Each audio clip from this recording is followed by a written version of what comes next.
Capítulo 6. El arca del Señor estuvo en territorio filisteo 7 meses, y los filisteos convocaron a los sacerdotes y adivinos para preguntarles: ¿qué vamos a hacer con el arca del Señor? Díganos de qué modo hay que devolverla a su lugar. Si piensan devolverla, contestaron, no la manden sin nada. Tienen que presentarle a Dios una ofrenda compensatoria. Entonces recobrarán la salud y sabrán por qué Dios no ha dejado de castigarlos. ¿Y qué le debemos ofrecer?, preguntaron los filisteos. 5 figuras de oro en forma de tumor, respondieron aquellos, y otras 5 en forma de rata, conforme al número de jefes filisteos, pues la misma plaga los ha azotado a ustedes y a sus jefes. Así que hagan imágenes de los tumores y de las ratas que han devastado el país, y den honra al Dios de Israel. Tal vez suavice su castigo contra ustedes, sus dioses y su tierra. ¿Por qué se van a obstinar como lo hicieron los egipcios bajo el faraón? ¿No es cierto que Dios tuvo que hacerles daño para que dejaran ir a los israelitas? Ahora manden a construir una carreta nueva. Escojan también 2 vacas con cría y que nunca hayan llevado yugo. Aten las vacas a la carreta, pero encierren los becerros en el establo. Tomen luego el arca del Señor y pónganla en la carreta. Coloquen una caja junto al arca con los objetos de oro que van a entregarle a Dios como ofrenda compensatoria. Luego dejen que la carreta se vaya sola y obsérvenla. Si se va en dirección de Bet-Semes, su propio territorio, eso quiere decir que el Señor es quien nos ha causado esta calamidad tan terrible. Pero si la carreta se desvía para otro lugar, sabremos que no fue Él quien nos hizo daño, sino que todo ha sido por casualidad. Así lo hicieron. Tomaron 2 vacas con cría y las ataron a la carreta, pero encerraron los becerros en el establo. Además, en la carreta pusieron el arca del Señor y la caja que contenía las figuras de ratas y de tumores de oro. Y las vacas se fueron mugiendo por todo el camino, directamente a Bet-Semes. Siguieron esa ruta sin desviarse por ningún lado. Los jefes de los filisteos se fueron detrás de la carreta hasta llegar al territorio de Bet-Semes. Los habitantes de Bet-Semes, que estaban en el valle cosechando el trigo, alzaron la vista y al ver el arca se llenaron de alegría. La carreta llegó hasta el campo de Josué de Bet-Semes, donde había una gran piedra, y allí se detuvo. Entonces la gente del pueblo usó la madera de la carreta como leña y ofreció las vacas en holocausto al Señor. Los levitas que habían descargado la carreta pusieron el arca del Señor sobre la gran piedra, junto con la caja que contenía las figuras de oro. Aquel día los habitantes de Bet-Semes ofrecieron holocaustos y sacrificios al Señor. Los 5 jefes filisteos vieron todo esto y regresaron a Ecrón ese mismo día. Las figuras de oro en forma de tumor que los filisteos entregaron al Señor como ofrenda compensatoria correspondían a cada una de estas ciudades: Asdod, Gaza, Ascalón, Gat y Ecrón. Asimismo, el número de las ratas de oro correspondía al de las ciudades filisteas que pertenecían a los 5 jefes, tanto las ciudades fortificadas como las aldeas sin murallas. Y la gran piedra donde depositaron el arca del Señor permanece hasta el día de hoy como testimonio en el campo de Josué de Bet-Semes. Algunos hombres de ese lugar se atrevieron a mirar dentro del arca del Señor y Dios los mató. Fueron 70 los que perecieron. El pueblo hizo duelo por el terrible castigo que el Señor había enviado, y los habitantes de Bet-Semes dijeron: el Señor es un Dios santo, ¿quién podrá presentarse ante él? ¿Y a dónde podremos enviar el arca para que no se quede entre nosotros? Así que mandaron este mensaje a los habitantes de Kiriat Jearim: los filisteos han devuelto el arca del Señor, vengan y llévensela. Capítulo 7. Los de Kiriat Jearim fueron a Bet-Semes y se llevaron el arca del Señor a la casa de Abinadab, que estaba en una loma. Luego consagraron a su hijo Eleazar para que estuviera a cargo de ella. El arca permaneció en Kiriat Jearim durante mucho tiempo. Pasaron 20 años y todo el pueblo de Israel buscaba con ansiedad al Señor.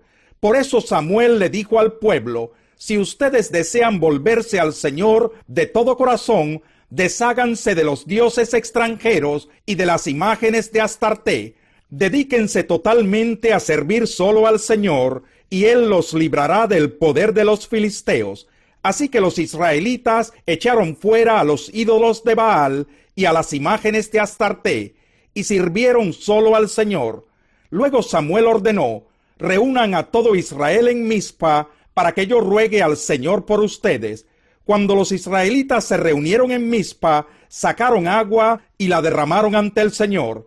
También ayunaron durante el día y públicamente confesaron: hemos pecado contra el Señor. Fue en Mizpa donde Samuel comenzó a gobernar a los israelitas. Cuando los filisteos se enteraron de que los israelitas se habían reunido en Mizpa, los jefes filisteos marcharon contra Israel. Al darse cuenta de esto, los israelitas tuvieron miedo de los filisteos y le dijeron a Samuel: no dejes de clamar al Señor por nosotros, para que nos salve del poder de los filisteos. Samuel tomó entonces un cordero pequeño y lo ofreció en holocausto al Señor. Luego clamó al Señor en favor de Israel, y el Señor le respondió. Mientras Samuel ofrecía el sacrificio, los filisteos avanzaron para atacar a Israel. Pero aquel día el Señor lanzó grandes truenos contra los filisteos. Esto creó confusión entre ellos y cayeron derrotados ante los israelitas. Entonces los israelitas persiguieron a los filisteos desde Mizpa hasta más allá de Bet-car, matándolos por el camino. Después Samuel tomó una piedra, la colocó entre Mizpa y Sen y la llamó Ebenezer. El Señor no ha dejado de ayudarnos. Durante toda la vida de Samuel, el Señor manifestó su poder sobre los filisteos. Estos fueron subyugados por los israelitas y no volvieron a invadir su territorio. Fue así como los israelitas recuperaron las ciudades que los filisteos habían capturado anteriormente, desde Ecrón hasta Gat, y libraron todo ese territorio del dominio de los filisteos. También hubo paz entre Israel y los amorreos. Samuel siguió gobernando a Israel toda su vida.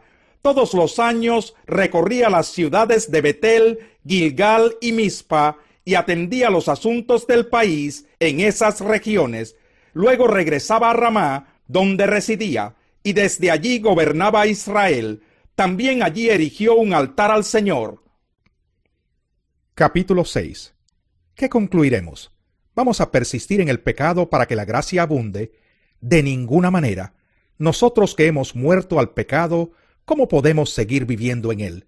¿Acaso no saben ustedes que todos los que fuimos bautizados para unirnos con Cristo Jesús, en realidad fuimos bautizados para participar en su muerte? Por tanto, mediante el bautismo fuimos sepultados con él en su muerte, a fin de que, así como Cristo resucitó por el poder del Padre, también nosotros llevemos una vida nueva. En efecto, si hemos estado unidos con él en su muerte, sin duda también estaremos unidos con él en su resurrección. Sabemos que nuestra vieja naturaleza fue crucificada con él para que nuestro cuerpo pecaminoso perdiera su poder, de modo que ya no siguiéramos siendo esclavos del pecado, porque el que muere queda liberado del pecado. Ahora bien, si hemos muerto con Cristo, confiamos que también viviremos con él, pues sabemos que Cristo, por haber sido levantado de entre los muertos, ya no puede volver a morir. La muerte ya no tiene dominio sobre él. En cuanto a su muerte, murió al pecado una vez y para siempre. En cuanto a su vida, vive para Dios. De la misma manera, también ustedes considérense muertos al pecado, pero vivos para Dios en Cristo Jesús. Por lo tanto, no permitan ustedes que el pecado reine en su cuerpo mortal, ni obedezcan a sus malos deseos. No ofrezcan los miembros de su cuerpo al pecado como instrumentos de injusticia.